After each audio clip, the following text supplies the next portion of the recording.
Hello listeners, আমি আর যে নীল Asir সাথে শুরু হয়ে গেল লাইভ স্টোরি চ্যানেলের আজকের এপিসোড।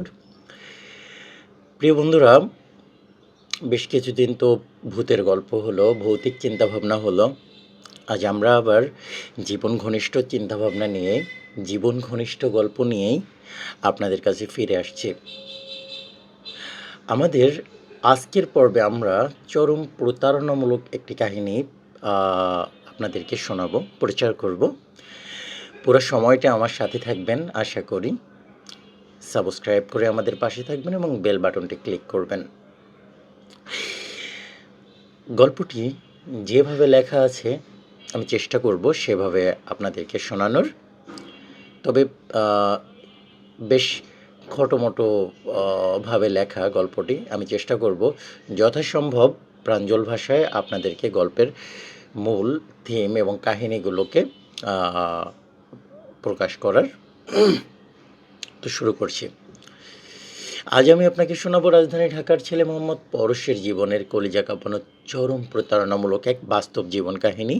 বন্ধুরা, আজকের গল্পের টাইটেল সুন্দরী শালিকে দুবাই নিয়ে বিক্রি করে দেয় দোলাভাই। এই গল্প কলিজায় দাগ কেটে যাওয়ার মতো এক প্রতারণামূলক করুণ বাস্তব জীবনের গল্প।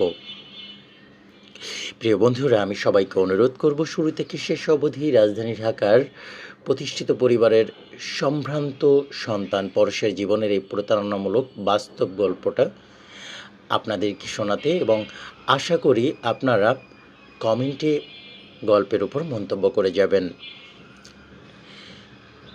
সুপ্রিয় বন্ধুগণ, আসসালামু আলাইকুম। আমার নাম মোহাম্মদ রনি, আমার বাড়ি ঢাকা। বন্ধুরা, আমি আমার জীবনের এই গল্পটা শুরু করার শুরুতে আপনাদেরকে আমার পরিবারের বিষয়টি জানিয়ে রাখি। আমার পরিবারে আমি আছি, আমার 2টা মা সহ আমার দাদা দাদি, আমার পরিবারের আরও সদস্য রয়েছেন, আমার 2 জন কাকা। আমার 2টা মা বলতে আমার বাবা মূলত 2 বিয়ে করেছেন। আমার আব্বা প্রথম যাকে বিয়ে করেন তিনি আমার সৎ মা, ওনার ঘরে আমার বাবার 2টা ছেলের সন্তান এবং একটা মেয়ের সন্তান হয়। তার মানে আমার বড় 2 ভাই আর বড় একটা সৎ বোন রয়েছেন। এরপর আমার বাবা আমার মাকে বিয়ে করেন। আমার মা দেখতে শুনতে অনেক বেশি সুন্দরী ছিল, কিন্তু আমার নানু বাড়ির অবস্থা খুব বেশি একটা ভালো ছিল না। আমার মাকে কেন জানি আমার বাবা মন থেকে ভালোবেসে ফেলে। আমার মার এর আগেও একটা বিয়ে হয়, কিন্তু দুর্ভাগ্যবশত আমার মায়ের ওই স্বামীর সংসারে কোনো সন্তানাদি হয় না। আমার মায়ের ওই স্বামী মারা যান এবং উনি মারা যাওয়ার পর আমার বাবা সেকেন্ডলি আমার মাকে বিয়ে করেন। আমার মাকে যখন বিয়ে করেন তখন এই পরিবারের সবাই বলে বেড়াচ্ছিল, অর্থাৎ আমার সৎ মা, আমার দাদা দাদি সবাই বলছিল আমি নাকি আমার বাবার সন্তান। অর্থাৎ আমি জন্মগ্রহণ করার পর সবাই বলেছিল আমি নাকি আমার বাবার সন্তান না। আমার মা আগে যে পরিবারে বিয়ে বসেছিল সেই পরিবার থেকে আমার মা আমাকে পেটে নিয়ে এসেছে এবং আমি পেটে থাকা অবস্থায় আমার আব্বা আমার মাকে বিয়ে করে। এই কথাটা নিয়ে আমার আম্মাকে খুব বেশি খোঁটা দিত। আমার দাদা দাদি, বিশেষ করে আমার সৎ মা, 1 সেকেন্ডের জন্যও আমার মাকে শান্তি দিত না। 24 ঘন্টা ওই একটা বিষয় নিয়ে আমার মাকে খোঁটা দিয়ে যেত, তুই অন্য পরিবার মানে অন্য বেটার সন্তান পেটে নিয়ে আমার স্বামীকে বিয়ে করেছিস। এ কথা বলে আমার মাকে প্রতিনিয়ত আমার সৎ মা অত্যাচার করত। এরকম অত্যাচারের জর্জরিত অবস্থা ছিল, মানে অত্যাচারটা এত জর্জরিত ছিল যে আমার বাবা এই জিনিসগুলো দেখতে পায়। দেখতে পাওয়ার পর আমার আব্বা তখন আমার মাকে আলাদা বাড়ির ব্যবস্থা করে, অর্থাৎ আলাদা একটা জায়গায় আমার বাবা তখন বাড়ি কিনেন। বাড়ি কিনে ওই জায়গায় তখন আমাকে আমার মাকে রাখেন। তো ওই পরিবারে শুধুমাত্র আমি এবং আমার মা থাকতাম। আর বাকি যে পরিবার, অর্থাৎ আমাদের যে মূল বাড়ি, সেখানে আমার বাবা, আমার সৎ ভাই বোনেরা, আমার দাদা দাদি, আমার কাকা, আমার বাবা এবং আমার সৎ মা, তারা সবাই একসাথে থাকতো। তো আব্বু দেখা যেত খুব বেশি সময় আমাদের বাসায় আসতেন না, মাঝে মাঝে, মানে খুবই কম আসতেন, হয়তো মাসের মধ্যে 1 দিন 2 দিন অথবা খুব বেশি হলে 3 দিন। এছাড়া আমার বাবা আমাদের পরিবারে তেমন একটা আসতেন না। তার কারণ আমার যে ভাই বোন আছে, সৎ ভাই বোন, এবং আমার সৎ মা আছে, দাদা দাদি আছে, প্রতিনিয়ত আব্বাকে পাহারা দিত এবং আব্বাকে কঠিনভাবে শপথ করাতো যাতে করে আমার মায়ের কাছে না আসে এবং আমাদেরকে পরিচয় না দেয়। এরপরও আব্বা ওদের ফাঁকি দিয়ে ওদের কাছ থেকে মুখ লুকিয়ে খুব গোপনে আমাদের সাথে দেখা করার জন্য ২-৩ বার প্রতি মাসে আমাদের পরিবারে আসতো, মানে আমাদের বাসায় আসতো। কিন্তু সত্যি কথা বলতে গেলে আমার বাবা কোনোদিনই কিন্তু আমাদের কোনো অভাব দেননি। আমার পড়াশোনা, আমার মায়ের খোঁজখবর নেওয়া, আমার মাকে টাকা পয়সা দেওয়া সব কিছুই কিন্তু আমার বাবা খুব হিসাব করে বরাবর এবং পর্যাপ্ত পরিমাণে করত। কখনো আমার মাকে আমার বাবা কষ্ট দেননি। অসম্ভব রকম ভালোবাসতো বাবা আমার মাকে। এরকম দেখে, দেখে আমার শৈশবের দিনগুলো কাটে। আমার মায়ের এই পৃথিবীতে আপন বলতে আর কেউ ছিল না। আমার নানা নানি মারা যায় এবং আমার নানা নানি মারা যাওয়ার পর আমার মা পরিপূর্ণ একা হয়ে পড়ে। শুধু মাঝে, মাঝে বাবা আসতো আর বাকিটা সময় আমার মা আমাকে বুকে জড়িয়ে আদর করতেন এবং তার সময়গুলো পার করতেন। এমন করে ১ দিন, ২ দিন, ৩ দিন করে যাচ্ছে। আমাদের বিল্ডিংয়ের পার্শ্ববর্তী একটা স্কুলে আমি ভর্তি হই। ওই স্কুলেই আমার পড়াশোনার জীবন শুরু হয়। এই পর্যন্ত কিন্তু আমার দাদা দাদি অথবা আমার সৎ মা বা সৎ ভাই বোনেরা কেউ আমাকে মেনে নেয়নি। সবাই একটা কথাই বলেছে যে আমি আমার বাবার সন্তান না। আমার মা আগে যেখানে বিয়ে করেছিলেন সেখান থেকে আমাকে পেটে করে নিয়ে আসছে। এই নিয়ে গোটা পরিবারে তুমুল রকম ঝগড়াঝাটি, ফাইটিং, মারামারি এগুলো হতেই থাকতো, লেগেই থাকতো। এমন করতে, করতে আমি মোটামুটি প্রায় অনেকটাই বড় হয়ে যাই। আমি যখন ক্লাস 9 এ পড়ি, আমার যতটুকু মনে আছে ক্লাস 9 এ পড়া অবস্থায় আমার বাবা খুবই অসুস্থ হয়ে পড়েন। আমার বাবা অনেক মোটা ছিলেন। তো আ বিভিন্ন ধরনের শারীরিক জটিলতা তার ছিল। আমার বাবার অনেক জায়গা সম্পত্তি ছিল ঢাকাতে এবং মানে ঢাকাতে আমার বাবা স্থায়ী ছিলেন। তার অনেক সহায় সম্পত্তি ছিল এবং তিনি যথেষ্ট টাকা পয়সার মালিক ছিলেন। এছাড়া নিজস্ব ব্যবসা-বাণিজ্য অনেক কিছু আছে। কিন্তু এর কোনো কিছুই আমার সৎ ভাই-বোনেরা আমাকে ছুতে দিত না। আব্বুর ব্যবসা প্রতিষ্ঠানের আশেপাশে আমাকে যেতে দেওয়া হতো না এবং যদি কোনো সময় দেখতে পাই যে আব্বুর ব্যবসা প্রতিষ্ঠানে আমি গিয়েছি বা আমি তার আশেপাশে ঘোরাফেরা করি, আমি আমার সৎ মা বা আমার সৎ ভাই-বোনেরা আমাকে ওখান থেকে কুকুরের মতো তাড়িয়ে দেয়। আমার আব্বার বিশাল একটা সুপার মার্কেট আছে। ওই মার্কেট থেকে ইভেন আমরা নগদ টাকা দিয়েও বাজার করতে যেতে পারি না। কারণ ওই সুপার মার্কেটের লোকদের বলে দেওয়া আছে, আমি বা আমার মা অর্থাৎ আমার এই পরিবারের কেউ যেন ওই সুপার মার্কেটে ঢুকতে না পারে। এভাবে আমাদের উপর মারাত্মক রকম নির্যাতন করে আমার সৎ মা, আমার সৎ ভাই-বোনেরা। এমন করতে, করতে ক্লাস 9 এ পড়া অবস্থায় আমার আব্বা খুবই অসুস্থ হয়ে পড়েন। তিনি চলাফেরা করতে পারতেন না। তো একদিন আমার আব্বা কান্না করতে, করতে আমার মাকে বলছে যে, "পরশকে তো কেউ মেনে নিবে না। অর্থাৎ ওই পরিবারের কেউ পরশকে মেনে নেবে না।" এখন আমার বাবা-মা অর্থাৎ দাদাদের কথা বলছি। আমার বাবা-মাই তো এখনো পরশকে মেনে নেয় না। অর্থাৎ আমার দাদা-দাদি এখনো আমাকে মেনে নেয় নাই। আর আমার সন্তানাদি যারা আছে তারা তো পরশের কথা শুনতেও পারে না। আমি যদি মরে যাই তাহলে পরশের কী হবে? ও কোথায় যাবে? কীভাবে থাকবে? এই জিনিসগুলো নিয়ে আব্বা খুব টেনশন করতেছিলেন। আমার মায়ের মুখের দিকে তাকিয়ে, তাকিয়ে আমার মা তখন আব্বাকে বলেছিলেন যে, "আপনি এত টেনশন করছেন কেন? এত টেনশন করার কি আছে? আল্লাহ তাআলা যা করবেন অবশ্যই ভালোর জন্য করবেন। আপনি মন খারাপ না করে আল্লাহর উপর ছেড়ে দেন। আল্লাহ অবশ্যই ভালো কিছু করবেন।" আমার মা বাবাকে এগুলো বলে বুঝ দিতেন।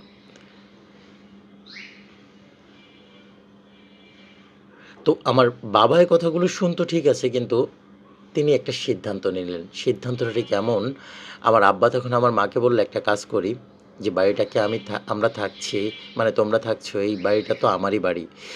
এই বাড়িটা ছিল ৩ তলা একটা বাড়ি। আমার আব্বা তখন বলছে যে, "এই বাড়িটা আমি পরশের নামে লিখে দিই।"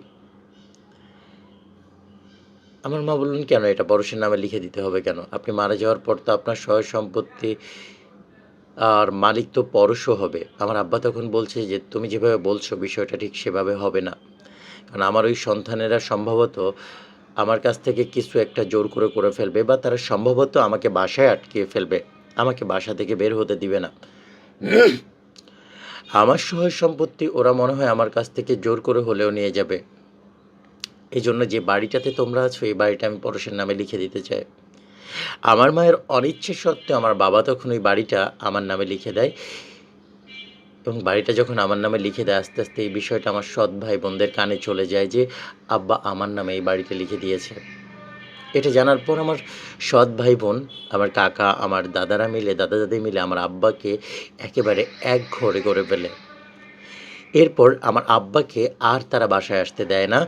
আমার বাসায় আশেপাশেও আমার আব্বাকে আর ভিড়তে দেয় না। প্রতি মুহূর্তে আমার আব্বার সাথে তখন প্রচণ্ড পরিমাণে অত্যাচার চলে বাসার মধ্যে। আমার মা মাঝে মধ্যে পুলিশ নিয়ে যেত ওই বাসায় আব্বাকে দেখার জন্য।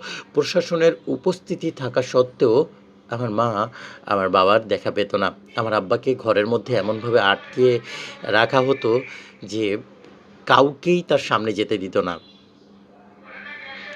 অর্থাৎ আমার বাবা যে কারোর সামনে গিয়ে কারোর সাথে কথা বলবে এমন সুযোগ ছিল না। একেবারে আমার বাবাকে ঘরবন্দি করে ফেলে। আমার বাবা আমার মায়ের সাথে এক কথায় কোনোভাবেই দেখা করতে পারেন না। এরকম করে দীর্ঘ অনেকগুলো বছর কেটে যায়। আমি তখন এসএসসি পরীক্ষা দিই এবং এসএসসি পরীক্ষা দেওয়ার পরেও আরও ২ বছরের মতো হয়ে যায়। আমার বাবা আমার সাথে কোনো দেখা হয় না, কোনো কথা হয় না। আব্বা বেঁচে আছে কি মরে গেছে এটাও জানতাম না। আমি যখন ইন্টারমিডিয়েটে পড়ি, ইন্টারমিডিয়েট পড়া অবস্থায় হঠাৎ করে একদিন মা আমাকে ফোন দিয়ে চিৎকার করে কান্না করছে। আমি তখন কলেজে। আমি বললাম, "মা কী হয়েছে?" আমার মা বলছে, "তোর আব্বা নাকি মারা গেছে। হসপিটালে আছে ঢাকা মেডিকেলে, তুই তাড়াতাড়ি আয়।" তো আমি ভাবলাম ২-৩ বছর আমি বাবাকে দেখি না। হঠাৎ করে শুনছি আব্বু মারা গেছে। মানে আমি তখন কলেজ থেকে তাড়াতাড়ি বের হয়ে মেডিকেলে গেলাম এবং মেডিকেলে গিয়ে মার সাথে দেখা করে দেখছি আব্বার লাশ, মানে আব্বার ডেড বডি নিয়ে যাচ্ছে। আমাকে আর আমার মাকে দেখতে দিচ্ছে না। মানে আমরা যে আব্বার লাশটাকে দেখবো আমাদেরকে দেখতে দিচ্ছে না। কুকুরের মতো আমার আম্মা পিছনে পিছনে দৌড়াচ্ছে লাশটাকে একবার দেখার জন্য, কিন্তু আমার আম্মাকে দেখানো হলো না। একবার যে আমার আব্বার লাশটাকে যখন অ্যাম্বুলেন্সে করে নিয়ে যাওয়া হলো আমার আব্বার বাড়িতে, মানে আব্বার পৈতৃক সম্পত্তি যেখানে ওখানে নিয়ে যাওয়া হলো এবং পিছনে পিছনে সিএনজিতে আমরা তখন ওই বাড়ি পর্যন্ত গিয়েছি। বাড়িতে যাওয়ার পর আব্বার লাশটা বাড়ির ভিতর ঢুকিয়ে ফেলে দারোয়ানকে বলে দেওয়া হয় আমি আমার মা যেন ওই বাড়িতে ঢুকতে না পারি। চিন্তা করতে পারেন মানুষ কতটা খারাপ হতে পারে। আমার সৎ মা, আমার সৎ ভাই বোনেরা, আমার দাদা দাদি পর্যন্ত ওই বাড়ির মধ্যে আমাদেরকে ঢুকতে দেন নাই। এরপর আমার আব্বার যেখানে দাফন হবে কবরস্থানে নিয়ে যাওয়া হয়, ঢাকারই একটা কবরস্থান। ওই কবরস্থানে আমি খুব গোপনে আব্বার কয়েকটা ছবি ওঠাই, মানে দাফন করার আগে মুখটা খোলা হয় জানাজার আগে। তো আমি আব্বুর চেহারাটা দেখি। ওখানে অনেক মানুষ ছিল তাই কেউ আমাকে বাধা দিতে পারেনি। তাই মোবাইলে আমি ২-৩টা ছবি তুলে নিই। ছবিগুলো জাস্ট আমার আম্মাকে দেখানোর জন্য যে মরণের পর আমার বাবা দেখতে এমন ছিল। আমার মা ছবিগুলো দেখে খুবই কান্না করে, মানে অঝরে কান্না করে। আমি আমার জীবদ্দশায় আমার মাকে এমনভাবে কান্না করতে কখনো দেখিনি। আব্বা মারা যাওয়ার পর আমার মা পরিপূর্ণভাবে একা হয়ে যায়, সম্পূর্ণ একা হয়ে যায়। আমাকে বুকে আগলে রেখে আমাকে ভালোবেসে আমার মা তার পরবর্তী দিনগুলো পার করছে। সত্যি কথা বলতে আমার আব্বা মারা যাওয়ার পর আমার মাও জানি কেমন হয়ে গেছে। মানে বেশ অসুস্থ হয়ে গেছেন। ঠিকমতো খাওয়া-দাওয়া করেন না, ঘুমান না। আমার আব্বা যদিও আমাদের বাসায় খুব একটা আসতেন না, মাসে হয়তোবা ২-৩ বার আসতো। কিন্তু আব্বা যেদিন বাসায় আসবে, ওইদিন মা পাগল হয়ে যেত। আব্বার জন্য কী রান্না করবে, আব্বাকে কী খাওয়াবে, কীভাবে আব্বাকে বাসায় নিয়ে যাবে। মানে আব্বার জন্য এক কথায় বলতে গেলে আম্মা পাগল হয়ে যেত।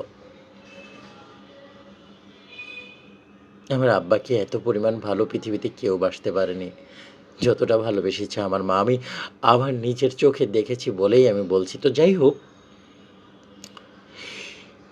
এভাবে আমার বাবা মারা যাওয়ার পর আমাকে বুকে রেখে আমার মা সময়গুলো পার করছিল। দেখা যায় আমার বাবা মারা যাওয়ার পর আমরা সম্পূর্ণ একা হয়ে গেছি। মা অধিকাংশ সময় বাসায় কান্নাকাটি করতো। আমার সাথেও ঠিকমতো কথা বলতো না। মানে মা ভেতরে যেন মারাত্মক রকম একটা ধাক্কা পেয়েছেন। আমি তার মুখ চেয়ে চেয়ে কষ্ট দেখতে পেতাম। এর জন্য আমিও কেমন যেন একটু মানে মানে কি বলে? আমিও একটু ডং টাইপের হয়ে বলি। মানে আমিও একটু আ মানে কি বলে ঘর কোনো টাইপের হয়ে পড়ি, ডং না, ঘর কোনো টাইপের হয়ে পড়ি, মানে কারোর সাথে মিশতাম না, চলতাম না, ঘুরতাম না। আম্মু আমাকে বলে ফ্রেন্ডদের সাথে মিশো, বাইরে যাও, একটু আড্ডা দাও, হয়তো তোমার মনটা ভালো থাকবে। আমার মতো তুমিও যদি মন খারাপ হয়ে এভাবে থাকো তাহলে কিভাবে চলবে? তো মাঝে মধ্যে তখন আমি বন্ধুদের সাথে একটু মিশতাম, ওদের সাথে বাইরে ঘুরতে যেতাম, এমনি করে মোটামুটি মনটাকে একটু ব্যস্ত রাখার চেষ্টা করতাম। আমি ইন্টারমিডিয়েট পরীক্ষা দিই এরই মাঝে, এবং আমি ইন্টারমিডিয়েট পরীক্ষা দেওয়ার পর দেখা যায় যে আমি যথেষ্ট নিজেকে মানিয়ে নিতে পারি, সবার সাথে চলাফেরা করি, ফ্রেন্ডদের সাথে মিলে ঘোরাফেরা করি। আর আমি অধিকাংশ সময় প্রচুর পরিমাণে মোবাইলে অ্যাক্টিভ থাকতাম, ফেসবুক ইউজ করতাম, আপলোড করতাম, বিভিন্ন জায়গায় কে কী করছে না করছে সেগুলো দেখতাম। ভার্চুয়ালি আমি অনেকটা ডুবে যাই, বন্ধুদের সাথে ঘোরাফেরা, আড্ডাবাজি। তো আমাকে আসলে তো বাধা দেওয়ার মতো কেউ ছিল না। বাবা মারা যাওয়ার পর মাই আমার একমাত্র গার্ডিয়ান। কিন্তু মা আসলে আমাকে কোনো কিছুই বাধা দিত না। খারাপ হোক, ভালো হোক, আমি যে সময় যা করতে চাইতাম মা আমাকে সেটা করার অনুমতি দিত। কখনো আমাকে বকাঝকা করতো না। হয়তোবা বাবা মারা যাওয়ার পর মা আমাকে নিয়ে খুবই ভয়ে থাকতো। আমার কোনো কিছু হয়ে যায় কিনা, আমি কোথাও কোনো আঘাত খাই কিনা, কষ্ট পাই কিনা। এজন্য মা আমাকে খুবই যত্ন করত। এরকম করতে করতে আমাদের বিল্ডিংটা ভাড়া দিয়ে নিচতলা, দোতলা ভাড়া দিয়ে ফেলি। ভাড়া দিয়ে মোটামুটি আমরা ওই বিল্ডিংটাকে ৫ তলা বানিয়ে ফেলি। আমাদের বিল্ডিংটা ৫ তলা হয়ে যায়। ৫ তলা হয়ে যাওয়ার পর নিচে, মানে একেবারে নিচের ফ্লোরে আমরা একজন লোককে, ওনার দেশের বাড়ির কথা বলতে চাই না, ওনার নাম, একজন লোককে ভাড়া দেয়, ওনার নাম হচ্ছে রহমান, এবং তিনি রহমান গ্রুপ অফ ইন্ডাস্ট্রিজ বা অনেকগুলো কোম্পানি আছে ওনার। তো রহমান ভাই উনি আমার থেকে বয়সে অনেক সিনিয়র, আমার বাবার বয়সী। উনি দেখতেন যে অধিকাংশ সময় আমি একা থাকি, আর বিল্ডিংটা ভাড়া দেওয়া হয়েছে ওনার কোম্পানির কাজ করার জন্য। আমরা ভাড়া দিই, মানে আমরা যে ভাড়াটা দিই মাস শেষে ওনার কাছ দিয়ে আমরা টাকা নেই। তো এরকম করতে করতে রহমান ভাই আমাকে অনেক অবজার্ভ করতেন। অবজার্ভ করে উনি দেখতেন যে আমি সবসময় প্রায় একা থাকি, মানে বাসায় যত সময় থাকি আমি একাই থাকি, মন খারাপ করে থাকি, কারোর সাথে তেমন একটা কথা বলি না। রহমান ভাই আমার সিনিয়র হওয়ার পরেও তিনি আমার সাথে একটু ঘনিষ্ঠ হওয়ার চেষ্টা করেন, একটু মেশার চেষ্টা করেন, ভালোভাবে কথা বলার জন্য চেষ্টা করেন। আমার ভিতরের কষ্টটা হয়তো বা উনি ফিল করতে পারেন যে আমার বাবা মারা যাওয়ার পর আমার ভিতর প্রচণ্ড কষ্ট জমে আছে, আমি একজন কষ্টগ্রস্ত মানুষ। তিনি একটা সময় আমার পরিবার সম্পর্কে জানতে চান, আমার মা বাবা সম্পর্কে জানতে চান। পরে আমার পরিবারের যে ঘটনাগুলো, ওই ঘটনাগুলো আমি সবই রহমান ভাইয়ের সাথে শেয়ার করি যে আমার পরিবারে এমন এমন ঘটনা ঘটেছে। আমার মা এইভাবে আমার পুরো পরিবারের ঘটনা বলি। উনি আমাকে বলেন যে তোমার গল্পটা সিনেমার গল্পকেও হার মানিয়ে ফেলবে। সিনেমায় কিছু নায়কের জীবনের ছোটোবেলার গল্প এমন থাকে, যেমন গল্পটা তোমার জীবনে আছে। তো উনি সময় পেলে আমাকে এন্টারটেইন করতো, এবং আমার সাথে ঘুরতো ফিরতো, মজা করতো, এদিক ওদিক যেতাম, অনেক ধরনের কথা বলতাম। মানে ওনার সাথে আমার খুবই ভাব হয়ে যায়, মানে আমরা বয়সের ডিফারেন্স যাই থাকুক ঘনিষ্ঠ বন্ধুর মতো হয়ে যায় রহমান ভাই। রহমান ভাইয়ের সাথে আমি অনেক ছবি তুলি, ফেসবুকে অনেক ছবি উঠাই, ছবি উঠে ছবিগুলো ফেসবুকে আপলোড দেই। তো এই ছবিতে অনেকে অনেক রকম কমেন্ট করে, কারণ রহমান ভাই তো একজন নামকরা বিজনেসম্যান ছিলেন। ঢাকা শহরে ওনার অনেকগুলো ব্যবসা প্রতিষ্ঠান ছিল। তো সবাই যখন বলতো তখন রহমান ভাইকে আমি আমার নিজের ভাই পরিচয় দিতাম, সিনিয়র বড় ভাই। ওনার সাথে সেলফি-টেলফি ছবি-টবি তুলে আমি ফেসবুকে আপলোড দেই। তো তো সবাই যখন আমাকে প্রশ্ন করে আমি তখন বলতাম আমার বড় ভাই, এমনটা। তো এমন করতে করতে অনেকগুলো মাস কেটে যায়। আমি ইন্টারমিডিয়েটের পরে আর পড়াশুনো করি না। এখানে দারুণ একটা ঘটনা আছে। আমার এই পড়াশুনো না করার কারণ এমন না যে আমার মা আমাকে ঠিকমতো টাকা পয়সা দেয় না, বা কারো কাছ দিয়ে ছেঁকা খেয়েছি, বা পারিবারিক কোনো সমস্যা, এমন না। হঠাৎ করেই পড়াশোনা বন্ধ করে দিয়েছি। মানে পড়াশোনা করতে আর ভালো লাগে না। ইন্টারমিডিয়েটের পর আমার পড়াশোনা পুরোপুরি বন্ধ। আমি তখন পুরোদস্তুর আমাদের ওই বিল্ডিংটা দেখাশোনা করি এবং নিচতলা ভাড়া দিয়েছি, বাকি ফ্ল্যাটগুলো ভাড়া হয়েছে। প্রতিটা ফ্ল্যাট থেকে মাসে টাকা ওঠায়। আম্মু অধিকাংশ সময় অসুস্থ থাকতো। মানে আব্বু মারা যাওয়ার পর অধিকাংশ সময় আমার আম্মু অসুস্থতায় ভুগতো, সারাক্ষণই অসুস্থতায় ভুগতো। আম্মুকে নিয়ে হসপিটালে যাওয়া, মেডিকেলে যাওয়া, দৌড়াদৌড়ি করার কারণে দৌড়াদৌড়ি করাটাও আমারই দায়িত্ব ছিল, কারণ আমার আম্মুর তো আর কেউ ছিল না। এর আগেই বলেছি আপনাদের, আমার নানা নানি মারা যায়। আর বাপের বাড়ির ওই যারা আছে তাদের সাথে তো আমাদের তেমন কোনো সম্পর্ক ছিল না। তো এমনভাবে আমাদের যখন দিন পার হচ্ছে, এদিকে রহমান ভাইয়ের সাথে আমি ক্লোজলি ঘুরছি ফিরছি, এমন সময় হঠাৎ করে ফেসবুকে একটা মেয়ে আমাকে নক দেয়। তো অনেক মেয়েই তো আমাকে নক দেয়, দেখতাম, কিন্তু রিপ্লাই করতাম না। কেন জানি ওই মেয়ে মেসেঞ্জারে যে নকটা দেয় সেটা আমাকে স্পর্শ করে। মেয়েটা আমাকে মেসেজ করেছে, আপনাকে উপর থেকে দেখলে যেমন হাসি খুশি মনে হয়, ভিতর থেকে আপনি ততটা সুখী মানুষ নয়। হ্যাঁ, ভালো আছেন। দুবাই থেকে তারিন, এরকম তারিন নামে একটা মেয়ে এরকম ছোট্ট একটা মেসেজ আমাকে লিখলো। মেসেজটা দেখার পর আমি কিছুটা বিব্রত হয়ে গেলাম। এটা তো আসলেই আমার ভিতরের কথা। আমি উপর থেকে দেখতে যতই হাসি খুশি, অর্থাৎ সোশ্যাল মিডিয়ায় আমি যতই নিজেকে হাসি খুশি দেখাতে চাই, কিন্তু ভিতর থেকে তো আমি সুখী নেই, এটা তো আমি জানি। কিন্তু এই কথাটা এই মেয়ে জানলো কীভাবে? আর সেই কথাটা সে মেসেজে কেন আমাকে লিখলো? আমি একটু অবাক হয়ে গেলাম। আমি তাকে মেসেজে রিপ্লাই দিলাম। যেদিন দেখলাম সেদিনই রিপ্লাই করলাম যে, আপনি আমার ভিতরের খবর জানলেন কী করে? মেয়েটা তখন সাথে কিন্তু আমার মেসেজের রিপ্লাই করছে। মুখ দেখলে আমি মানুষের অন্তরের খবর বলতে পারি। আমি তখন, আপনি কি মনোবিজ্ঞানী নাকি কোনো জ্যোতিষী? এরকম করে এসএমএসে মেয়েটার সাথে আমার মোটামুটি কথাবার্তা হতেই থাকে। ১ দিন, ২ দিন, ৩ দিন করে এই এসএমএসেই কথাবার্তা হচ্ছে আর কি। এভাবে আমি সপ্তাহখানেক তার সাথে কথা বলি। সপ্তাহখানেক কথা বলার পর আমার আসলে কিছুটা সন্দেহ হলো, আসলে এই মেয়েটা কে? আমি ১ সপ্তাহ ধরে কথা বলে যাচ্ছি। আমি কিন্তু একটা বারের জন্য তার প্রোফাইলে ঢুকিনি। মানে প্রোফাইলটা আমি দেখিনি, প্রোফাইলের কী অবস্থা। শুধুমাত্র মেসেজেই কথাবার্তা হয় আর কি। তো এরকম সপ্তাহখানেক পর আমি তার প্রোফাইলে ঢুকলাম। তো সেখান থেকে জানলাম ও দুবাইতে থাকে। তো তার প্রোফাইলটা আমি যখন ঘাঁটলাম, ঘেঁটে দেখলাম মেয়েটা অনেক রিচ একটা ফ্যামিলির মেয়ে, দুবাইতে তার পরিবার থাকে। মানে বাবা-মা দুবাইতে থাকে এবং সে অনেক বড়লোক, দামি গাড়িতে চলাফেরা করে, খুবই লাক্সারিয়াস গাড়িতে বসে সেলফি তোলে, বিমানে বসে সেলফি তোলে। এক কথায় তাকে দেখলেই মনে হয় সে অনেক বড়লোক। আমি একদিন তার সাথে কথা বলতে চাইলাম যে, আমি আপনার সাথে একটু কথা বলতে চাই, মেসেঞ্জারে কল করতে পারবো কিনা? সে আমাকে অনুমতি দেয় না। ১ দিন ২ দিন এরকম করতে একদিন আমি তাকে কল দিলাম।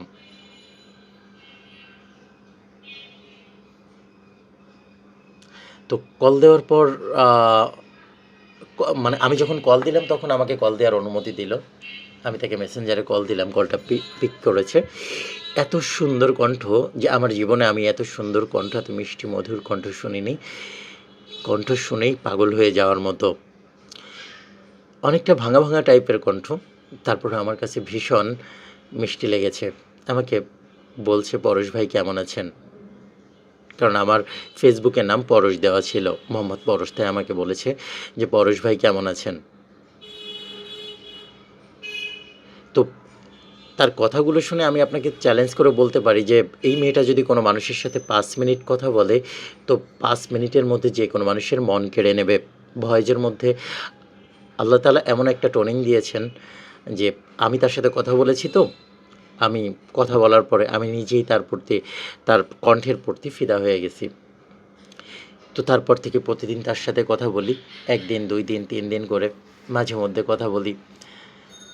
আমি এই বিষয়টা আবার, যেহেতু রহমান ভাই আমার বন্ধুর মতো, রহমান ভাইকেও বলি, আমার নতুন একটা প্রেম হয়েছে আর একটা নতুন গার্লফ্রেন্ড হয়েছে, কথা বলবেন নাকি? ওনাকেও বলি, উনি আমাকে বলে যে, দেখো তুমি আমার বন্ধু মানুষ, মানে আমি তোমার বয়সে যদিও সিনিয়র, কিন্তু আমরা ফ্রেন্ডলি চলাফেরা করি।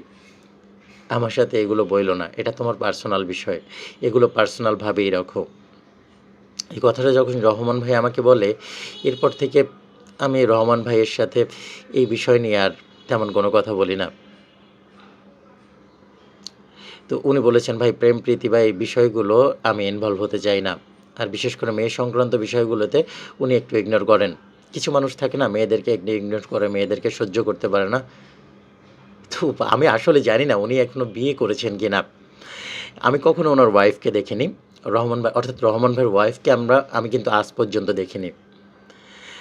ওনাকে আমি জিজ্ঞেস করি, ভাই আপনি বিয়ে শাদী করেননি?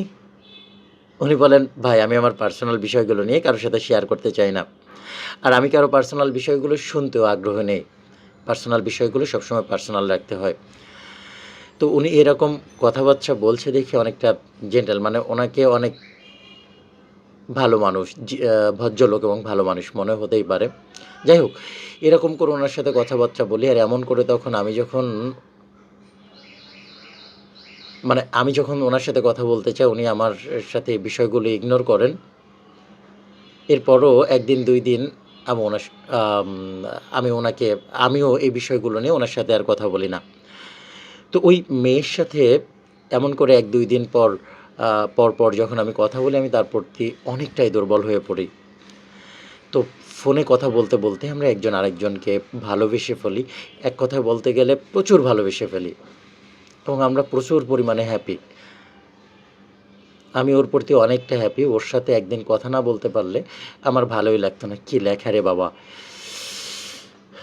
লিসেনার্স, আপনারা একটু কষ্ট করে বুঝবেন। আমি যথেষ্ট সহজ করে বলছি। যেভাবে লেখা আছে সেভাবে যদি আমি পড়ি, তাহলে আপনাদের মার একটাও আমার পিঠ থেকে বাকি যাবে না। আমি খুবই চেষ্টা করছি। আশা করি আমার চেষ্টাটাকে আপনারা মূল্যায়ন করবেন। আর আপনারা পরবর্তীতে যারা গল্প পাঠাবেন, আপনারা একটু বোধগম্য ভাষায় যদি গল্প পাঠান, আমার জন্য যথেষ্ট সহজ হয়। ওকে, শুরু করি। তো তার কথা শুনতে তো আমার অনেক ভালো লাগতো। তো তারিনের প্রতি যেহেতু আমি অনেক দুর্বল হয়ে গেছি, তাকে নিয়েই আমার অনেক কিছু সারাক্ষণ তার সাথে কথা বলায় ব্যস্ত থাকি। তো রহমান ভাইয়ের সাথে কিন্তু আর আগের মতো চলাফেরা করা হয় না। রহমান ভাইয়ের সাথে যেতে আসতে যদি দেখা হয়, "ভাই ভালো আছেন?" জাস্ট অতটুকু। এর বাইরে আমার আর রহমান ভাইয়ের সাথে তেমন আরেকটা কথা হয় না। যদিও রহমান ভাই একদিন আমাকে বলেই বসেছিল যে, "এখন নতুন প্রেমে পড়ে ভাইকে ভুলে গেছো? সাবধান।" তো আমি ওনার সাথে এই বিষয়ে আর কোনো কথা বলি না, ওনাকে ফোনও করি না। মানে ওনার সাথে দেখা হলেই জাস্ট হাই হ্যালো। আর আমি সারাটা দিন তারিনীর সাথে কথা বলি।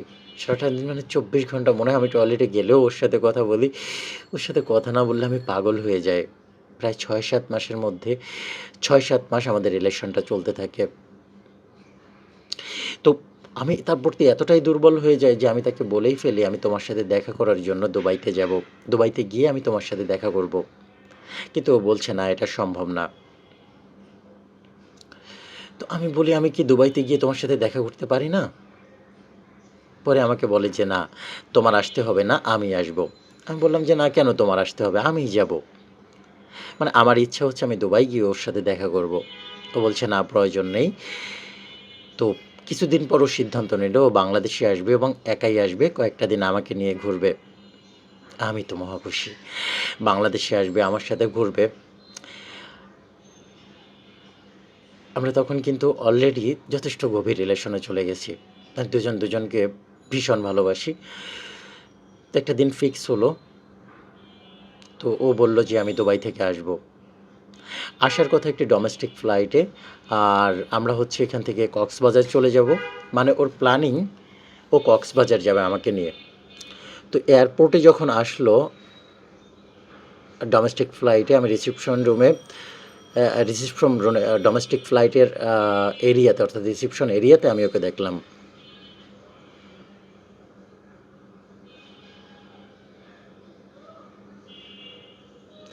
তো যাই হোক, দেখার পর আমি একটু চিন্তিত হয়ে গিয়েছিলাম, কারণ আমি ছবিতে যেমনটা দেখেছিলাম, বাস্তবে মনে হলো বয়সটা একটু বেশি। ভেবে আমার থেকে বেশি একটু বয়স হবে।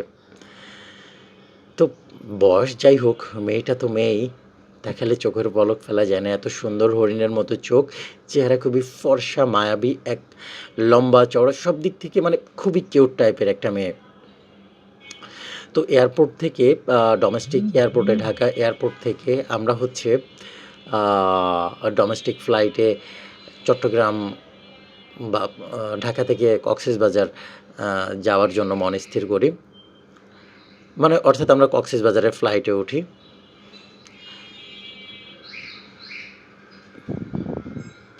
তো বিষয়টা হচ্ছে এয়ারপোর্টে নামার পর আসলে আমি একটু লজ্জা পাচ্ছিলাম। আমি ফোনে অনেক কিছুই বলতাম, খোলামেলা আলোচনা করতাম, কিন্তু পাশাপাশি হাঁটতে খুবই লজ্জা পাচ্ছি। না ক্লোজ হতে পারছি, না দূর থেকে নিজেকে সামলে রাখতে পারছি।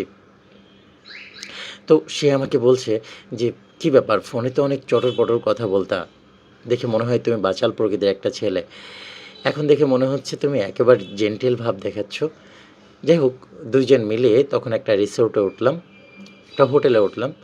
হাসব্যান্ড ওয়াইফ পরিচয় দিয়ে রুমে ঢোকার পর আমার ১ম প্রশ্ন ছিল যে, "তোমার বয়স কত বলো তো?" তো ও আমাকে বলছে যে, "বোকা তুমি এতদূর পড়াশুনো করেছো, ঢাকা শহরে থাকো। তুমি জানো না মেয়েদের বয়স আর ছেলেদের ইনকাম এগুলো জিজ্ঞেস করতে হয় না?" তো আমি তাকে বললাম, "না, বিষয়টা সেমন না। আমি তোমাকে ভালোবাসি তো। সো লাইকলি ধরো আমি তোমার যদি বা তুমি আমার যদি ওয়াইফ হও, আমি তোমাকে আস্ক করতেই পারি।" তো যাই হোক, সে আমার কাছে বয়সটা লুকায় এবং এই বিষয় নিয়ে আমি আর তেমন কথা বলি না। কক্সবাজারে আমরা খুবই ক্লোজ হয়ে যাই। আমরা খুবই মজা করি, এনজয় করি বিচের পাড়ে গিয়ে, এবং সে যে সময়টা নিয়ে এসেছে তার চেয়ে বেশি সময় ধরে সে কক্সবাজার থাকছে। প্রায় ২০-২২ দিনের মতো কক্সবাজারে থাকার পর কক্সবাজার আমরা থেকেছি।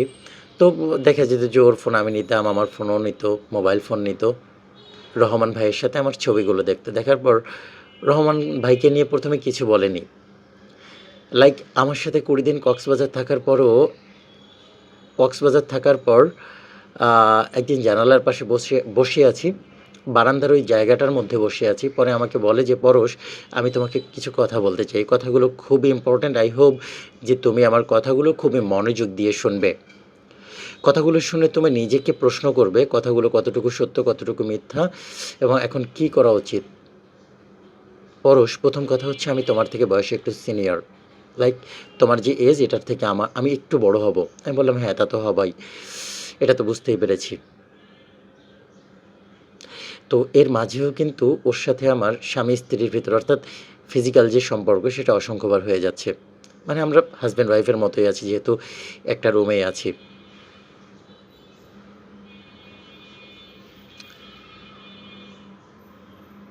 তো ফোনে দেখিয়ে আমাকে বলছে, "এই লোকটা কে?" রহমান ভাইয়ের ছবি দেখিয়ে বলছে, "এই লোকটাকে।" আমি বললাম, "রহমান ভাই। ওনার কথা তোমাকে ফোনে বলেছি অনেকবার।" উনি বলে যে, "তোমাদের সাথে সম্পর্কটা কি?" আমি বলেছি, "আমি তো ফোনে বলেছি।" তো বলছে, "এখন একটু সরাসরি বলো লোকটার সাথে তোমার সম্পর্ক কী?" আমি বললাম, "ওনাকে চিনতাম না, বাট আমার বিল্ডিংয়ের গ্রাউন্ড ফ্লোরটা ওনাকে ভাড়া দেওয়া হয়েছে। মানে আমাদের মানে কি বলে, আমাদের গ্রাউন্ড ফ্লোর যেটা আর কি, গ্রাউন্ড ফ্লোরটা উনি ভাড়া নিয়েছেন ওনার প্রোডাক্ট সেল করার জন্য। আর উনি মনে হয় আদম ব্যবসাও করে। মাঝে মধ্যে উনি ট্রাভেল ব্যবসাও করে, এটা মাঝে মধ্যে আমি দেখি।"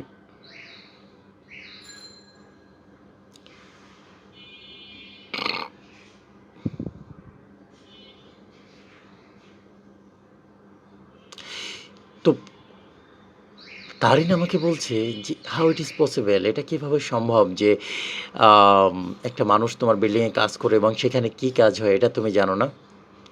আমি বললাম যে, "আসলে আমি কখনো জানার চেষ্টা করিনি। আমার কাছে প্রয়োজন মনে হয় নাই।" তো আমি অনেক চাপাচাপি করার পর আমি বললাম, "দেখো, ইদানিং আমি উনার সাথে তেমন একটা মিশি না।"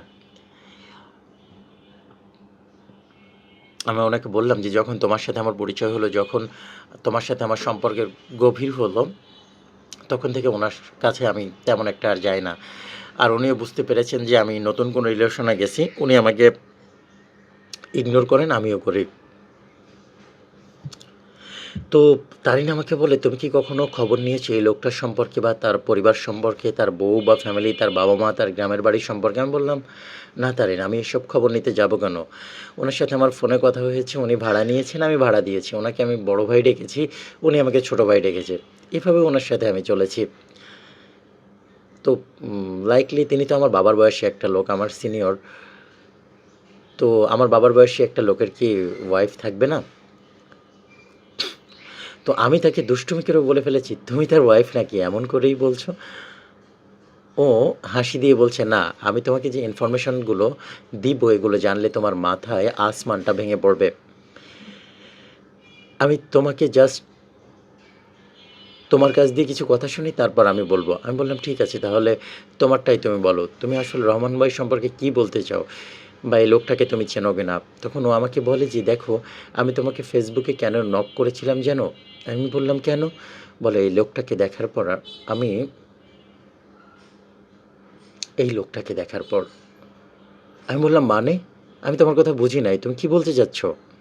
ও আমাকে বলে, "আমি যখন তোমাকে ফেসবুকে নক করি, নক করার সবচেয়ে বড় কারণ হচ্ছে তোমার এই লোকটার সাথে আমি ফেসবুকে সেলফি দেখেছি এবং দেখার পর আমি তোমাকে ইনবক্সে নক করেছি।" আমি বললাম, "তার মানে তুমি রহমান ভাইকে আগে থেকেই চিনতা?" তো বলে, "হ্যাঁ, আমি তোমার আগে থেকেই লম্পট লোকটাকে চিনি।" তো আ ও বলে যে, "আগে বলো আমার সাথে তোমার রিলেশন বা আমার কোনো ছবি এগুলো কি কখনো ওনাকে বলেছে কিনা?" তো আমি বললাম যে, "একদিন বলতে গেছিলাম বাট উনি ইগনোর করে আমার কাছ থেকে এবং এসব কথা শুনতে চায় না। উনি বলে যে, 'এগুলো আমার পার্সোনাল রাখো, কারো সাথে শেয়ার করতে হয় না।' আমি ওনার সাথে শেয়ার করি নাই। বাট সত্যি কথা বলতে উনি যদি আমাকে বলার সুযোগ দিত আমি ওনাকে বলতাম।" তারিন আমাকে বলল, "পরশ, এই লোকটাকে যখন আমি তোমার সাথে দেখেছিলাম ফেসবুকে, এটা দেখার পরেই আমি তোমাকে নক করি, কারণ এই লোকটাকে আমি চিনি।" আমি বললাম, "চিনো? তিনি একজন মাদকসহ একজন নারী ব্যবসায়ী।" বললাম, "মানে?"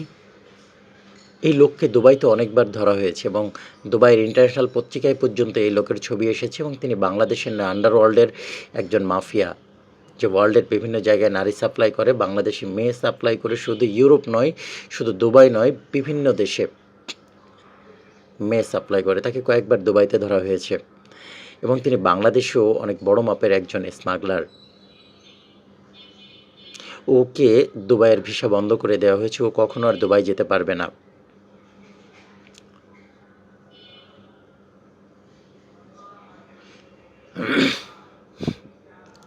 তো আ তারিন বলে যাচ্ছে, "আমি নিউজে যখন এই লোকটাকে দেখেছিলাম, তখন আমি দেখলাম উনি অনেক বড় একজন মাফিয়া এবং ওই লোকের সাথে আমি তোমার ছবি দেখলাম ফেসবুকে। দেখার পর আমার কাছে মনে হলো তুমিও খারাপ হয়ে যাবে। এটা মনে করে আমি তোমাকে ফেসবুকে নক করি, তোমার সাথে কথা বলি।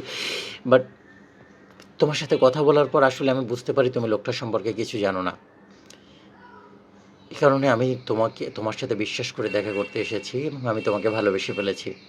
তুমি কি মনে করো জানি না, বাট আমি তোমাকে আমার হাসব্যান্ড মনে করি, আমার ফিউচার মনে করি। সেজন্য তোমাকে জাস্ট সতর্ক করছি যে তুমি ভুলেও কখনো এই লোকের সাথে কথা বলবা না। কথা তো বলবাই না, এই লোককে আস্তে, আস্তে তুমি তোমার বাসা থেকে বের করে দাও। তোমার বিল্ডিং থেকে বের করে দাও। ওনার সাথে কোনো যোগাযোগ রাইখো না, কোনো কথা বইলো না। কারণ এই লোকটা অনেক বড় মাপের মাফিয়া। তুমি যে ছবিগুলো দিয়েছো ফেসবুকে এই লোকের সাথে, এজন্যই তুমি কখনো পুলিশের কাছে অ্যারেস্ট হয়ে যেতে পারো। তুমি পুলিশের কাছে হ্যান্ডওভার হয়ে যেতে পারো। আমার বিষয়টা লোকটাকে এখনই হুট করে বলার দরকার নেই যে আমি তোমাকে এই জিনিসগুলো বলেছি, কারণ দুবাইতে তার এখনও অনেক শাখা প্রশাখা আছে। মানে দুবাইতে যারা টাকার বিনিময়ে মার্ডার করে, খুন করে, এরকম লোকের সাথে ওই লোকের সম্পর্ক আছে। সো তুমি যদি আমার বিষয়ে বলে দাও বা ছবি দেখিয়ে দাও, তাহলে উনি জানতে পারবেন আর তিনি আমারও ক্ষতি করবেন। এক পর্যায়ে আমি চাই যে তারিন আমাকে বিয়ে করুক, কিন্তু তারিন আমাকে জানায় যে ওর বাবা মা ইউরোপ প্রবাসী, অর্থাৎ বাংলাদেশের মানুষ কিন্তু তারা ইউরোপ প্রবাসী, তারা ব্যবসায়িক কাজে দুবাই এসে সেখানে সেটেল হয়। তার বাবা মা কখনো তার আর আমার বিয়ে মেনে নেবে না। বাংলাদেশি কোনো ছেলেকে তারা পছন্দ করেন না, তারা চান তারিন ইউরোপের কোথাও গিয়ে বিয়ে করেন। তো এ পর্যায়ে আমি তারিনকে খুবই জোরাজুরি করি, তাকে বোঝানোর চেষ্টা করি আমি তাকে কতখানি ভালোবাসি। আর আমাদের তো এখানে তেমন কোনো অভাব নেই, সো বাদবাকি জীবন আমরা এখানেই কাটিয়ে দিতে পারবো। তারিন আমাকে বিভিন্ন গল্প শোনায়, তার বাবা মায়ের সাথে তার দূরত্ব, সে শুধু মাত্র তার লাক্সারিয়াস জীবনের মাঝেই সব কিছু খুঁজে পেতে চায়। তার বাবা মা ব্যবসায়তে এত বেশি ব্যস্ত থাকে যে তাদের সব কিছুতে তারা ব্যবসায় চিন্তা করে। ইনফ্যাক্ট ভবিষ্যতে তারিনের কোনো বিয়েও যদি হয় সেটাও একটা ব্যবসায়িক লেনদেনের মতো বিয়ে হবে, এভাবে বলে। তো এভাবে বলার পর আমি তাকে আশ্বস্ত করি, সাহস দিই, এবং যেহেতু আমাদের ভিতর অনেক কিছুই হয়ে গিয়েছে, অর্থাৎ কনজুগাল সম্পর্কের যে সম্পর্কগুলো হয় তার অনেক কিছুই হয়ে গিয়েছে, এবং আমি আসলে তার থেকে বের হতে পারছিলাম না, তার থেকে কোনোভাবেই বের হতে পারছিলাম না। তো যার জন্য আমি মনে প্রাণে চাই যে সে আমার জীবনে থেকে যাক। এদিকে তারিন একটার পর একটা অজুহাত দিয়েই যাচ্ছে। তো লিসেনার্স, আপনারা তো জানেন আমার মা বাসায় একা থাকেন, তিনি আংশিক প্যারালাইজডও বটে। তো এই মুহূর্তে তিনি স্বাভাবিকভাবে কোথাও হুইল চেয়ারে ছাড়া কোথাও চলতে পারেন না। তো আমি তারিনকে জোর করে একটা সময় আমাদের বাসায় নিয়ে যাই। আমার মাকে দেখার পর সে খুবই করুণভাবে তাকিয়ে থাকে মায়ের দিকে, এবং প্রচণ্ড রকম সে যেন মর্মাহত হয়। সে আমার মাকে জড়িয়ে ধরে এবং আহ, আহ, মানে যত্ন আরতি যেটাকে বলে সেরকম একটা ব্যাপার তৈরি হয়ে যায় দুজনের মাঝে। তো আমি তখন মাকে আমাদের সব কিছু খুলে বলি, এবং মাও যেহেতু আমার বিয়ে করে অনেকটা দিন আমাকে জ্বালিয়ে মারছিল, তো স্বাভাবিকভাবে মা এতে খুশি হলেন। তিনি আসলে বেশ বড় করে বিয়ের তোড়জোড় করার জন্য মোটামুটি প্রস্তুত হয়ে গেলেন, কিন্তু তারিন কিছুতেই অনুষ্ঠান করে বিয়ে করার পক্ষপাতী ছিলেন না। তারিন আমাকে বলল, এত অনুষ্ঠান করে বিয়ে করার দরকার নেই, জাস্ট আমরা একটা মানে কি বলে, আমরা একটা ছোট পারিবারিক ঘরোয়া পরিবেশে বিয়ে করে নেব, একজন কাজী ডেকে রেজিস্ট্রি করে বিয়ে করে নেব, কোনো বড় অনুষ্ঠান হবে না। কিন্তু বাধা আসে অন্যদিকে। তারিন আমাকে একটা শর্ত দেয় যে যদি আমার তাকে বিয়ে করতে হয় তাহলে আগে রহমান ভাইকে আমাদের যে গ্রাউন্ড ফ্লোরের ব্যবসা আছে সেই জায়গা থেকে তাকে বের করে দিতে হবে। বিষয়টা আমার কাছে অদ্ভুত লাগলো, কিন্তু তার নাছোড়বান্দা, তাকে যতক্ষণ না বের করে দিবে ততক্ষণ পর্যন্ত সে আমাকে বিয়ে করবে না। আমি অবাক হয়ে গেলাম, কেন এমন করছে সে? রহমান ভাইয়ের সাথে বা তার কী এমন বিরোধ? কিন্তু আসলে তারিনের ভালোবাসায় এতটা মগ্ন ছিলাম যে আসলে এই বিষয়গুলো মাথায় নেওয়ার মতো সময় আমার ছিল না। আমি তখন তারিনেই মগ্ন। বেশ, তারিনের কথা রাখতে গিয়ে আমি রহমান ভাইকে ফোন দিলাম, ফোন দিয়ে বললাম, ভাই আপনি আগামী মাস থেকে বাসাটা ছেড়ে দেন, আপনি আগামী মাসের 1 তারিখ থেকে আর এই বাসায় থাকবেন না। তো উনি আমাকে বললেন যে পরশ, আমি তোমার সাথে দেখা করে কথা বলি। তো আমি বললাম, না, আপনার আমার সাথে দেখা করার কোনো প্রয়োজন নেই, আপনি যেভাবে আছেন, আপনি আপনার ভাড়া যা কিছু আছে এগুলো মিটিয়ে আগামী মাসের 1 তারিখের ভিতর আপনার ব্যবসা বাণিজ্য যা কিছু আছে সব কিছু গুটিয়ে আমার বাসা খালি করে দেন। আমি ওনার মুখের উপর ফোন রেখে দিলাম। পরদিন সকালবেলা দারোয়ান এসে বলল, রহমান সাহেব আপনার সাথে একটু দেখা করতে চান। আমি বললাম, কেন দেখা করতে চাইবেন? আমি ওনার সাথে দেখা করবো না, ওনাকে বলো যে উনি ওনার ভাড়াটা যা কিছু আছে এগুলো মিটিয়ে যেন চলে যায়। তো দারোয়ান তার মতো করে গিয়ে রহমান ভাইকে বুঝিয়ে বলল। তো তারপরে রহমান ভাই নাছোড়বান্দা, তিনি আমার সাথে দেখা না করে যাবেনই না, কোনোভাবেই আমার সাথে দেখা না করে যাবেন না। তো আমি বললাম যে এত অ্যাডামেন্ট কেন? আমার নিজের ভিতরে একটু কিউরিয়াসিটি কাজ করলো যে এইভাবে আমার সাথে দেখা করতে যাচ্ছে কেন, এভাবে আমার সাথে দেখা করতে যাচ্ছে কেন? যাই হোক, আমি নিচে নামলাম, আমি ওনার অফিসে না গিয়ে রাস্তায় ওনাকে বললাম, ওনাকে সালাম দিলাম, কথা বললাম। আব্দুর রহমান ভাই খুব মন খারাপ করে আমাকে বলল, পরশ, আমি তো তোমাকে আপন ভাই জানি, তুমি হঠাৎ আমার সাথে এমন কেন করলে? দয়া করে আমাকে বলবে, তোমার স্ত্রী বলেছে? আমি বললাম, আমার স্ত্রী মানে? মানে স্ত্রী ঠিক না, তোমার যার সাথে বিয়ে হওয়ার কথা চলছে সে বলেছে? আমি বললাম, ভাই এত শত আমি জানি না, আপনি ভাই আমার বাসা ছেড়ে দেন, আমি এই হ্যাপাগুলো আর নিতে পারছি না। আমি আপনাকে বলেছি যে আপনি বাসা ছেড়ে দেন। কেন কী কারণে বলেছি আমি আপনাকে বলতে পারবো না। উনি বলে যে, পরশ, আমার কোটি কোটি টাকার ব্যবসার জিনিসপত্র এখানে রাখা, আমি হুট করে কিভাবে সরিয়ে নিব? আমাকে একটু সময় দাও। তো উনি আমার কাছ দিয়ে আরও 1 মাস সময় চাইলেন।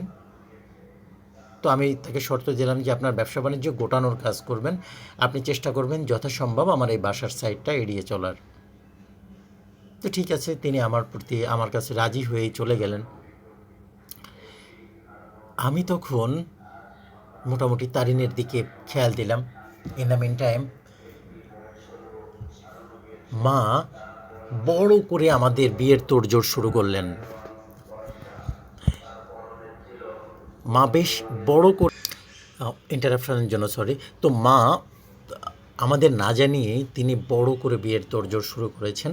অগত্যা তারিন এবং আমি দুইজনই তার সেই তোড়জোড়ের বিরোধিতা করতে পারিনি এবং মেনে নিলাম। যথাসময়ে আমাদের বিয়ে হয়ে গেল। তারিনকে এত সুন্দর লাগছিল যেন স্বর্গ থেকে অপ্সরা নেমে এসেছে। এর আগেও তো ও আমার সাথে ছিল, কিন্তু বউ রূপে এবং অধিকার নিয়ে যখন ওকে দেখলাম তখন মনে হলো আমার জীবন সার্থক, আমি আমার জীবনের সব কিছু পেয়ে গিয়েছি। তো আমাদের মাঝে সম্পর্কটা খুব সুন্দরভাবে চলতে লাগলো। আমরা হানিমুনে গিয়েছি, ঘুরে এসেছি, যদিও দেশের বাইরে যাওয়া হয়নি। আমরা হানিমুনে দেশের ভিতরে সেন্ট মার্টিন ঘুরলাম, কক্সবাজার ঘুরলাম, বান্দরবান পাহাড়ি অঞ্চলে ঘুরলাম। ঘুরে ফিরে যখন আমরা শেষ দিন বান্দরবান ছিলাম তখন তারিন আমাকে বলছে, তুমি কি তোমার ওই রহমান ভাইকে বের করে দিয়েছো? তোমার রহমান ভাই কিন্তু এখনও যায়নি। আমার না বিষয়টা খুবই খটকা লাগছে। তারিন, রহমান ভাইকে নিয়ে এত সমস্যা কি? সে যত খারাপ মানুষই হোক, সে স্মাগলার হোক, সে দুবাইয়ের ডন হোক, মাফিয়া হোক, ওকে, সে তো আমাদের কোনো ক্ষতি করছে না। সে তো 2 মাস সময় চেয়েছে আমার কাছে, আমি তাকে সময়টাও দিয়েছি। এখন আমি হঠাৎ করে কি তাকে বলতে পারি যে এখনই আমার বাসা থেকে বের হয়ে যান? তারও তো একটা ব্যবসা বাণিজ্য আছে, সেটা খারাপ থাকুক ভালো থাকুক, তার সেগুলো তো সে গুছিয়ে নিয়ে যাবে। আর তুমি যেটা বললে যে সে এত খারাপ মানুষ, আমি যদি খুব বেশি চাপাচাপি করি তাহলে তারা কি আমার উপর কোনো ধরনের ভয়ঙ্কর কিছু করতে পারে না? তারিনের সম্বিত ফিরল, বলল, দেখো, যত দ্রুত সম্ভব তুমি বিদায় করতে পারো ততই ভালো, কিন্তু যতদিন সে ওই বাসায় আছে ততদিন আমি অন্য জায়গায় থাকবো, আমি ওই বাসায় তোমার সাথে গিয়ে থাকবো না। মহাফেসাদে পড়ে গেলাম, দোটানায় পড়ে গেলাম। তো ঢাকায় এসে যেহেতু আমাদের টাকা পয়সার অভাব ছিল না বা আমাদের পর্যাপ্ত পরিমাণে অর্থ সংকলন ছিল, আমি কি করলাম, ওর জন্য ছোট করে 2 মাসের জন্য একটা বাসা নিলাম। বাসায় আমি আর ওই থাকি। আমি বাদবাকি সময় মায়ের দেখা করি, মায়ের দেখাশোনা করি। মায়ের জন্য একজন কাজের মানুষ বা নার্স জাতীয় যে আছে এটা রেখে দিই, যাতে করে 24 ঘন্টা মার দেখাশোনা করতে পারে। আর রহমান ভাই যাওয়ার আগ পর্যন্ত আমরা দুইজন ভাড়া বাসায় মোটামুটি থাকবো। এর মাঝে রহমান ভাই অনেকবার আমাকে ফোন দিয়েছেন। রহমান ভাইয়ের অত্যাচারে আমি আমার ফোন নাম্বারটাই চেঞ্জ করে ফেলি। আমি চাই না আমার আর তারিনের মাঝখানে কোথাও কোনো বাধা আসুক। আমি তারিনকে ভালোবাসি। তো রহমান ভাই ইন দ্য মিন টাইম আমার খোঁজে ছিলেন। তো একদিন আমি নিউ মার্কেট এলাকা থেকে ঘোরাঘুরি করছি। তো নিউ মার্কেট এলাকা থেকে আমি যখন নীলক্ষেতের ওদিকে যাই তখন হঠাৎ করে দেখি আমার পাশে একটি গাড়ি দাঁড়ায়, মানে একটা প্রাইভেট কার দাঁড়ায়। তো প্রাইভেট কার থেকে রহমান ভাই নেমে আসেন। রহমান ভাই নেমে এসে আমাকে বললেন, পরশ, আমি তোমার সাথে কিছু কথা বলতে চাই, তুমি আমার সাথে কিছু একটু সময় দেবে। আমার পরিচিত রহমান ভাইকে আমি আর খুঁজে পাই না। এক দৃঢ়চিত্ত রহমান ভাই যেন আমাকে আদেশ করছে এভাবে, এবং সে এমনভাবে কথাগুলো বলল যে আমি কিছুক্ষণের জন্য ভ্যাবাচেকা খেয়ে গেলাম। আমি কিছুক্ষণের জন্য সম্বিত হারিয়ে ফেলেছিলাম এবং তার কথাগুলোর মধ্যে এমন কিছু কমান্ড ছিল যে আমি ওই আদেশ অমান্য করার সাহস পেলাম না। তো তিনি আমাকে নিয়ে নীলক্ষেতের একটি রেস্টুরেন্টে ঢুকলেন, রেস্টুরেন্টের দোতলায়। তো তখন ওনার ইশারায় দেখলাম রেস্টুরেন্টের দোতলা থেকে সমস্ত কাস্টমারদের বের করে দিয়ে শুধুমাত্র আমি এবং রহমান ভাই আমাকে বলছে, পরশ, আমি তোমাকে আমার আপন ছোট ভাই জানি, আমি সবসময় চেষ্টা করেছি তোমার ভালো হোক। তুমি যে মেয়ের জন্য আমাকে আজকে ছেড়ে দিলে, আমাকে আজ বাসা থেকে বের করে দিলে, তুমি ওই মেয়েটিকে কতদিন ধরে চেনো? তুমি তোমার স্ত্রীকে কতদিন ধরে চেনো? তুমি কি জানো সে কে?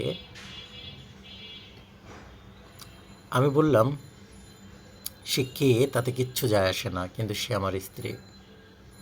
বলেছি, তুমি যদি সব কিছু জানো তাহলে তোমার এই কনফিডেন্সটা কিন্তু আর থাকবে না। তো আমি বললাম, কেন ভাই, কি ঘটনা, আপনি আমাকে খুলে বলুন।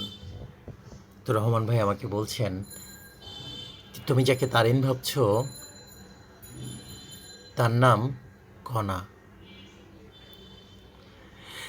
সে প্রকৃতপক্ষে তোমাকে যে পরিচয় দিয়েছে যে সে, তার বাবা মা ইউরোপে থাকে, তারা ব্যবসার কাজে দুবাই এসে সেটেল হয়ে যায়, এগুলো ঢাকা মিথ্যা কথা। প্রকৃতপক্ষে তারিন হচ্ছে দুবাইয়ের একজন বেশ্যা। দুবাইয়ে শরীর প্রসারিণী করে বেড়ানোই তার পেশা, এবং এই পেশাতেই সে বর্তমান। তোমার মতো এরকম কয়েক শত পরশকে সে জীবনে ব্যবহার করেছে। অসংখ্য খারাপ কাজ এবং অসংখ্য বিভিন্ন রকম দুর্নীতির দায়ে সে ফেঁসে আছে। তার প্রয়োজন ছিল দুবাই থেকে বের হওয়া, এবং দুবাই শেখদের টাকা আত্মসাতের কারণে তার উপর হুলিয়া ছিল, কিন্তু সে কৌশলে তোমাকে পকেট করে ওই দেশ থেকে বের হয়ে এদেশে এসে এখন তোমাকে নিয়ে জাঁকিয়ে বসেছে।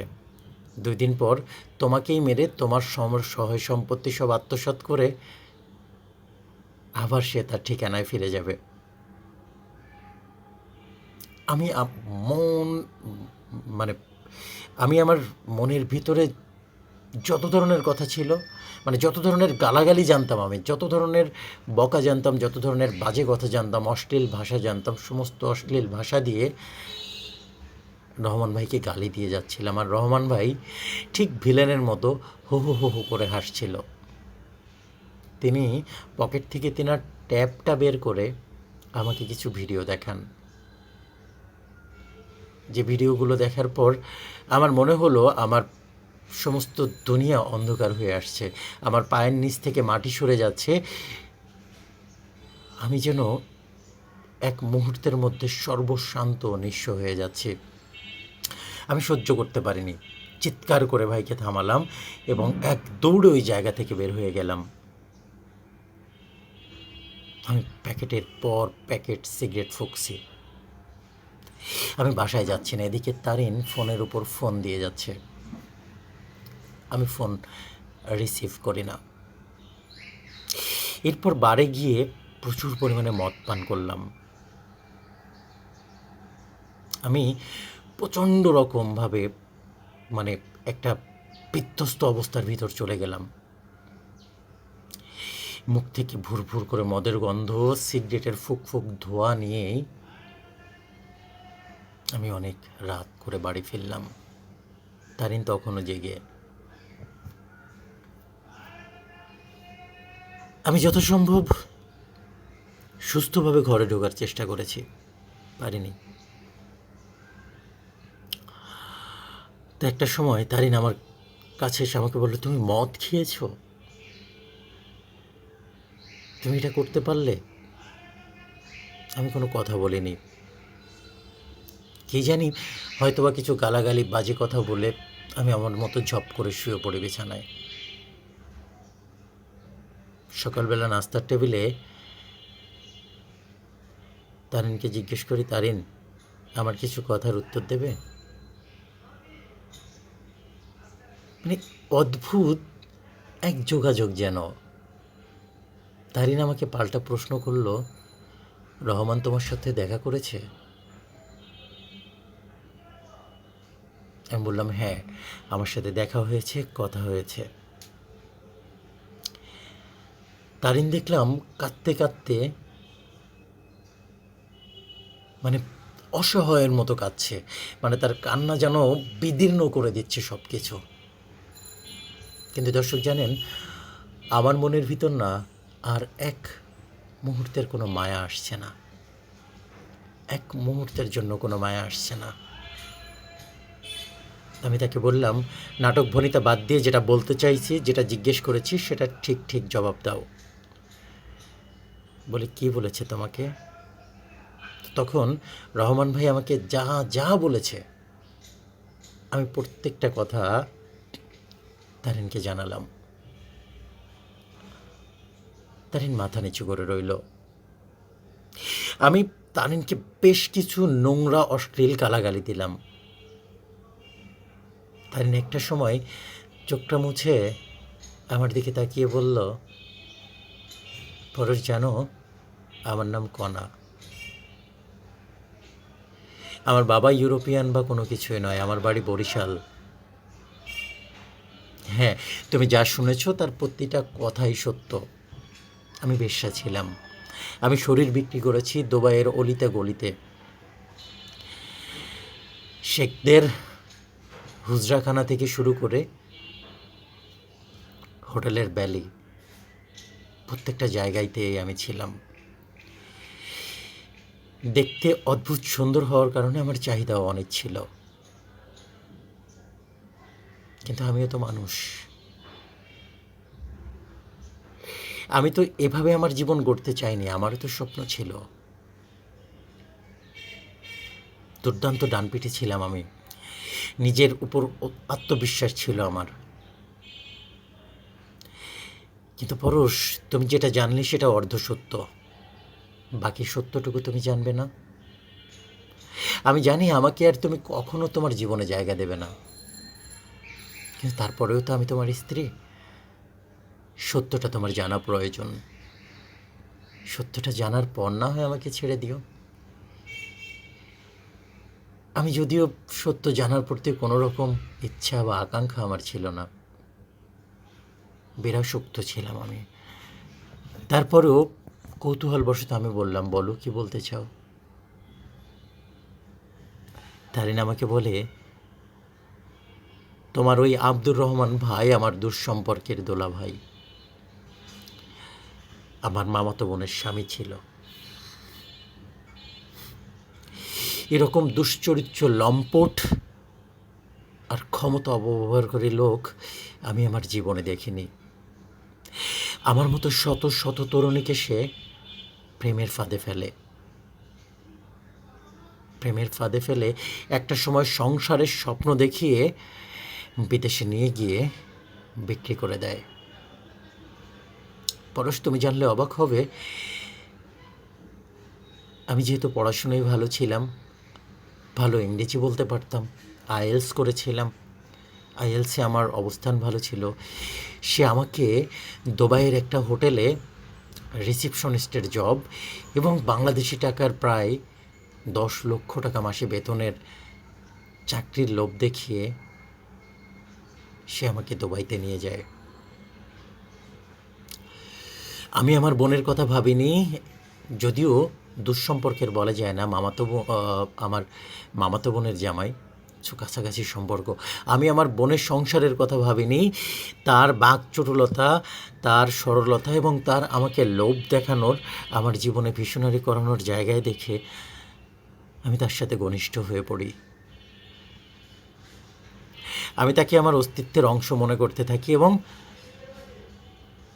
আমি তার সাথে বাদবাকি জীবন কাটানোর জন্য দুবাইয়ে পাড়ি জমানোর চিন্তা করি। কিন্তু জানো, যখন সব কিছু শেষ করে, বাবা মার সম্পত্তির অনেক কিছু ক্ষয় করে, সোনা গয়না বিক্রি করে প্রায় 25 লক্ষ টাকা ওর হাতে উঠিয়ে দেই এবং একসাথে প্লেনে উঠি সুন্দর একটা সুখের স্বপ্নের সংসার গড়ার উদ্দেশ্যে। দুবাই নেমে প্রথম কয়েকদিন বেশ ভালোই ছিলাম, কিন্তু আমি যখন তাকে বিয়ের জন্য প্রলোভন দেই তখন আমি জানতে পারি যে আমি কর্মী ভিসায় এই দেশে এসেছি, একজন কর্মী ভিসায় এই দেশে এসেছি। এরপর আমাকে উঠিয়ে দেওয়া হয় কিছু এজেন্টদের হাতে, যেখানে আমার কাজই ছিল দেহ প্রসারিণীর, শরীর বিক্রি করা। প্রথম পর্যায়ে যখন আরও বয়স কম ছিল তখন দুবাই শেখদের শরীরের চাহিদা মিটিয়ে মনোরঞ্জন করেছি, পরবর্তীতে হোটেলের বেলে। আব্দুর রহমান তার অবস্থান দুবাইয়ে যখন আমি জেনে যাই যে সে একজন মাফিয়া, সে নারী ও মাদক পাচারের সাথে জড়িত এবং বিশ্বব্যাপী তার অনেক কন্ট্যাক্ট রয়েছে, তখন থেকেই আমি চাইতাম যে কিভাবে তার মুখোশ উন্মোচন করে দিব। তোমার সাথে তার ছবি দেখার পর তাকে ধরার একটা প্ল্যান করি, কিন্তু সত্যি বলতে তুমি যে ওই দলের লোক নও এটা আমি বুঝতে পারিনি। তো তোমার সাথে যখন কথা বলা শুরু করি, কথা বলতে বলতে একটা পর্যায়ে না আমি বুঝে যাই যে আসলে তুমি এ বিষয়ে কিছুই জানো না, তুমি খুব সহজ সরল সাধারণ একটা মানুষ। আর তোমার মায়াভরা কষ্টক্লিষ্ট মুখটা দেখে না সত্যি আমি মায়ায় পড়ে যাই। তোমার সাথে কথা বলতে গিয়ে আবার সুস্থ সুন্দর একটা জীবনের স্বপ্ন দেখতে শুরু করি। আমার মনে হয় যে আমার এই অন্ধকার জীবনের সব কিছু বাদ দিয়ে, সব কিছু ছেড়ে ছুড়ে পরশ তোমার একটা লক্ষ্মী বউ হয়ে বাকি জীবন কাটিয়ে দেব। সত্যি কথা বলতে এতটুকুই হয়তো বা আমার অপরাধ। আমি আমার অতীতের কোনো কিছুই তোমার কাছে অস্বীকার করছি না, আমার সব কিছু আমি তোমার কাছে স্বীকার করছি, কিন্তু পরশ এর জন্য তো আমি দায়ী ছিলাম না। দর্শক, পরশ ভাই লিখছেন, এই মুহূর্তে আমি দ্বিধান্বিত হয়ে পড়ি। আসলে আব্দুর রহমান ভাই তিনি যেটা বলছেন সেটা সত্য, সেগুলো সত্য, নাকি তারিন কি বলছে সেগুলো সত্য? অবশ্য সময় সত্যের সন্ধান দিয়ে দেয়। 2 দিনের ভিতর দেখলাম আব্দুর রহমান ভাই অ্যারেস্ট হয়ে গেলেন। ইন্টারপোলের মাধ্যমে তাকে অ্যারেস্ট করা হয় এবং অ্যারেস্ট করে তাকে দুবাইয়ের কারাগারে পাঠানোর জন্য অনুরোধ করা হয় এবং বাংলাদেশ সরকার খুব সহজেই এত বড় একজন আন্তরিকতার সহিত এত বড় একজন ক্রিমিনালকে দুবাই পুলিশের হাতে উঠিয়ে দেয়। পরের কয়েকটা দিন, প্রায় একটা সপ্তাহ, আমি আরও খোঁজখবর নেই, আরও কন্ট্যাক্ট করার চেষ্টা করে যখন তারিনের বিষয়ে যখন আমি ক্লিয়ার হতে পারি যে প্রকৃতপক্ষে সে ভিকটিম, তখন সত্যিকার অর্থে আমি আমার রাগ জেদ সেটাকে আর ধরে রাখতে পারি না।